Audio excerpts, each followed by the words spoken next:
Gauri Suryavanshi. S मराठीमध्ये आपलं स्वागत. वळूया आजच्या बातमीकडे. दीर्घायुष्यासाठी सौभाग्यवतींकडून वटपौर्णिमेच्या दिवशी सावित्रीला साकडे घालण्यात येते.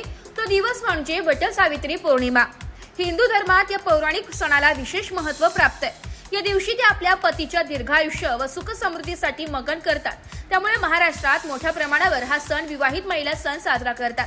या दिवशी एक आख्यायिका सांगण्यात येते की पौराणिक काळात आपल्या भक्तीच्या जोरावर सावित्रीने या वटपौर्णिमाचे पूजन करून आपल्या पतीचे म्हणजेच सत्यवानाचे प्राण यमराजाकडून चतुर्बुद्धीने परत आणले.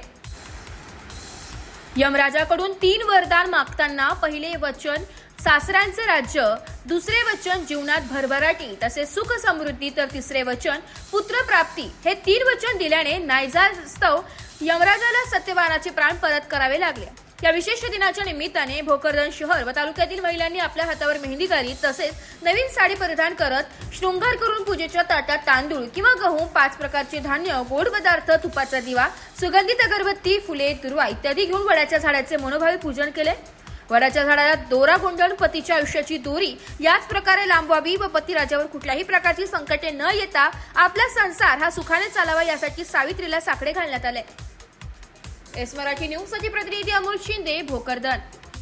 अशाच नवीन ताज्या घडामोडी जाणून घेण्यासाठी आमच्या एस मराठी न्यूज चॅनलला लाईक करा, शेअर करा, सबस्क्राईब करा आणि बेल आयकॉनला क्लिक करायला विसरू नका.